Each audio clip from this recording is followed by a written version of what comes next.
Welcome everybody to this week's Geek Street News, where we talk about all the current news in the geek world and in the other parts of the world as well. So this week's article, my choice for this week is, according to ScreenGeek.net, a Black Panther petition is asking Marvel to recast T'Challa to honor Chadwick Boseman.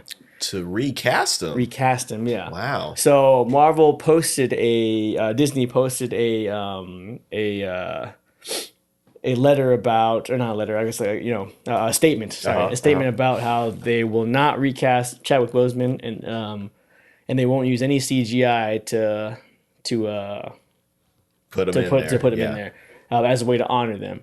And the plan is, we're not for sure, but the plan is to hand the mantle over to Shuri, his sister.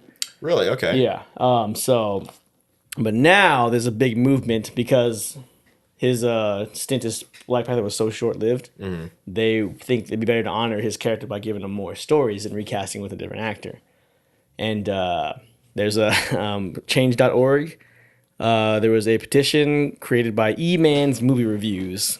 Yeah, they created change.org for Marvel to recast the character for future films.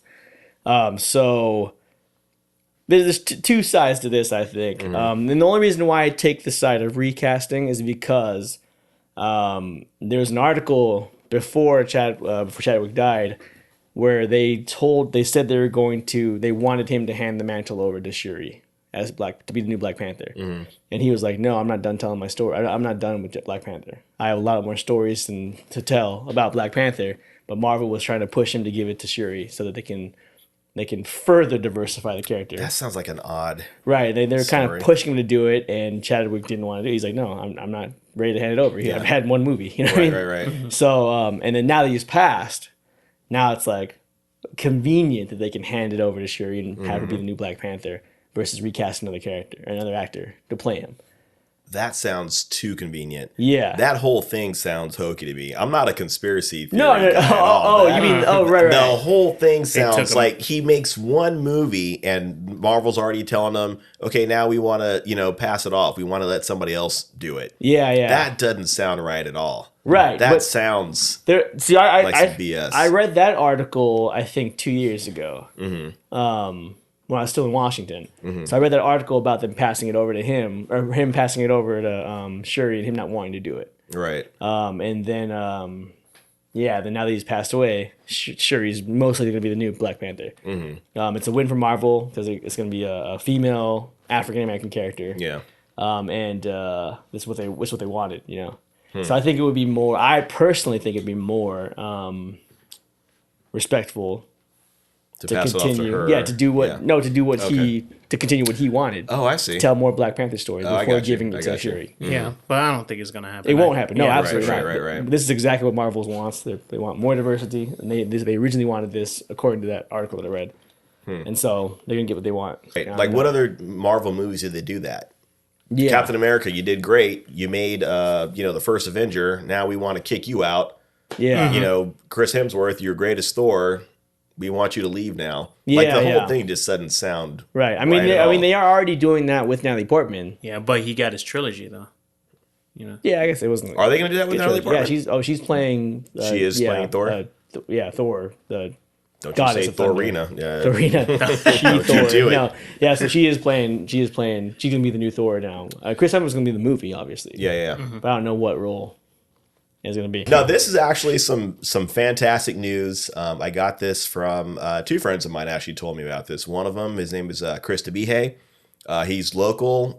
He's a fan of the show. He's been watching, listening from day one. Chris, what's up? Thanks to Chris Tabihé. My other one is, this guy's like a brother to me. Known him like a majority of my life. Danny Evans out in Virginia. What's up, brother? Danny Evans, East Coast. Exactly, right? And they both told me about this. And this pertains to something from our childhood, Robotech. One of the greatest anime. It's hard to even call that anime. It is anime, but obviously what they did to it is a terrible thing. They took several different stories from Japan, flipped the stories around and made their own, as opposed to doing a straight translation. Right. Nowadays, if anybody did that, you burn their theater down. Right, you attack those people that do that. Harmony Gold put out Robotech, and they in Japan it came from a group called Big West and Studio New, and apparently on March 1st they worked out a deal after 20 years of going back and forth. This is ours. We want to do this. You can't. They worked out a deal.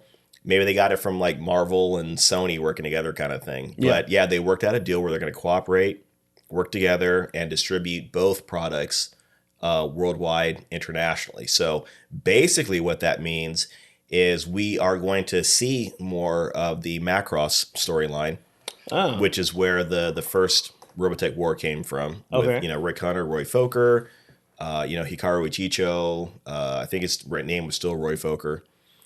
So we'll see all those characters, but like I said, we'll see like the original Japanese. It's not going to be blocked, so we'll be able to have both. Basically, we'll have, be able to have our cake and eat it too. Okay. And it also means that hopefully now we can move a little bit further with the possible Robotech movie. Okay. So now they have permission to. There's basically 41 different characters and mecha that they could have in the movie that was being blocked. Wow. Because all of it. over So different rights and stuff, huh? exactly. Wow. Exactly. And Yeah. it was a very weird situation to begin with. Like I said, Harmony Gold got a hold of it. They put out their own thing. They put out Robotech, and then they looked at it like, Macross is like, wait a second, that's our story. That's ours. It's really convoluted. Even Transformers was mixed into it. If you look at the toy of Jetfire, okay, it's basically just a Valkyrie or a Baratech fighter. Do you know when it's gonna start getting released, or no idea? Like I said, they just worked out the deal, Okay. so we gotta wait and see what happens. It could be another few years before we actually see. Kind of like Marvel acquiring Fox, and we still haven't seen anything. It's X-Men just gonna go into limbo. Yeah. So right. All right, cool, man. Well, that's pretty exciting. Yeah, That's for any the older crowd. Older crowd. All right, cool, man. You're out there. Yeah, Somewhere. yeah. All right, next article. All right, next article is Image Skybound launches Skybound X, a weekly event series with new stories featuring Rick Grimes and the first appearance of Clementine. I don't know what's going on in The Walking Dead. It's been a while since I read it. Yeah, as far as I know, in the comic book, spoiler, in 3, 2, 1, he died. Right? I think yeah, so. Yeah, he was I think like he killed. died He was shot in the second to turned into a last zombie, issue. Yeah. Or they don't not a zombie. Yeah, the second to last issue, I think he died, and Yeah. the last issue was just kind of like a wrap up with, farewell. yeah, to with the with series, his Okay.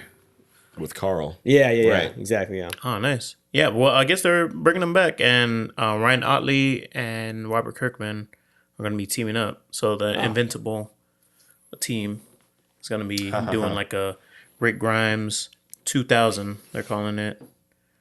Which That's funny. Which is, yeah, I think he has like, I forget what story. I don't really, it's been a while since I read the stories, but apparently he has like a lightsaber and he's like right. chugging through zombies. the zombie apocalypse. Yeah, and yeah, I guess it happened in like one of these issues. Yeah, so I'm excited for that. Lightsaber, So okay. yeah, it's just a huge event to celebrate Skybound's 10 years.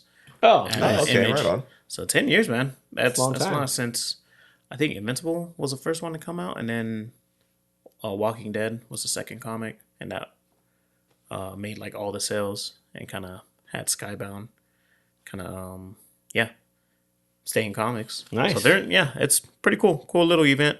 I'm down for it. Yeah. I just gotta read up on it and see what else they're doing. But Donny Cates is attached to it. A lot of other artists and writers are attached. Oh, wow. To the Oh, event. so we can get some good stuff then for sure. Yeah, I think Very so. cool. So I mean, I don't think we can that's in start a the hashtag like hashtag Rick Grimes with the lightsaber. summer. Rick Grimes 2000. Right? Yeah. All the put Walking that. Dead fans out there, if you're hearing this, tell all your other friends Rick Grimes has got a lightsaber. That's funny stuff. And you heard it from here. Right, you heard it here From us. I'll give you the street. first-ish, Yeah. probably, maybe. Very cool. Cool, man. Well, yeah. That is. Nice. All right, I guess we'll move on to our weekly polls. Yes, sir. Yeah. All right.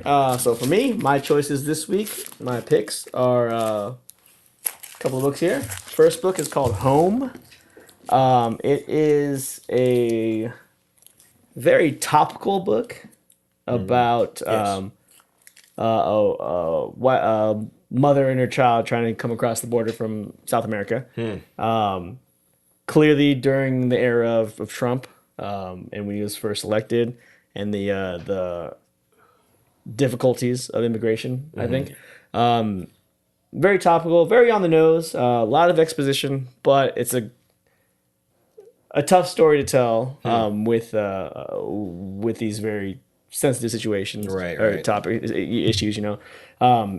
And then introduced with some supernatural stuff to it. I was just about to ask. Yeah, towards the end, I didn't see it coming, and there's a lot of setup to who the mother and the son are, and just like a regular mom and son trying to get across the border for asylum, seeking asylum, and then and there's some supernatural elements into it later on, and tons of exposition. It's really heavy on the political themes, so I'm not a huge political guy, and but it's a very topical, important story to tell, I think, too. Next book was this book called Lighthouse. It's based on Jules Verne's I think 1901 novel, The Lighthouse at the End of the World, which was like a pirate book. It was a book about pirates and surrounding this lighthouse keeper that's trying to defend his lighthouse and keep these pirates from, I guess, taking over this I guess pillaging and taking things, and this is a reimagining of the same type of story but in space. So there's a lighthouse at the end of the galaxy, and there's a group of pirates that come to this lighthouse and they try to take over the lighthouse and intercept ships coming in to take their cargo, pretty much, their booty. So it's a pretty cool story. It's a little long though. The issue is a 48 issue book, so a little longer than a typical 24 or 32 page book. So it was a little longer than I was expecting it to be. But so far I said it was pretty cool. But it was a little long, so it got a little slow in some parts. But it's only gonna be a 5-part series, I think. So I might keep reading to see where it goes. But I maybe want to go read the original book though by Jules Verne. So so that was pretty cool. Then issue number 2, Proctor Valley Road, the book I talked about from Grant Morrison a few weeks ago. It's the story about the kids that were in the 70s that go and take these group of people on a spook tour. The main character's trying to raise money for the tickets to Janis Joplin concert, and they're kind of the main girl's kind of like she's a hustler, kind of like a hustler trying to find ways to get there, and the kids that they take on the spook tour disappear, and I think they're killed by some creatures out there.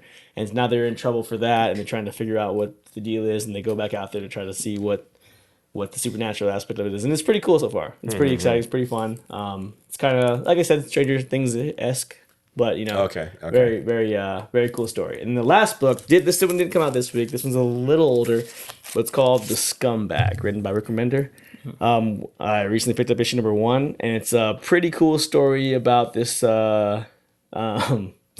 He's a drug addict guy. He owes everybody money. He's just like a terrible person. And he gets caught up in this super secret agent, supernatural superhero conspiracy battle thing, and he has to, and he's the one who ends up taking on this power to be able to stop Armageddon, pretty much. But he's like this terrible, awful person. And I read the first issue. Issue 7 came out this week, so I started with number 1, and I'm gonna keep going and catch up to where they're at. But it's a pretty good book. So far, so good. So far, so good. Yeah, Remender is typically a solid writer, and this is no exception to that. So. Yeah. Well, that's good. You guys got nothing else to add? That's going to do it for this week's Geek Street News. Thanks for sticking around, and we'll see you guys next week.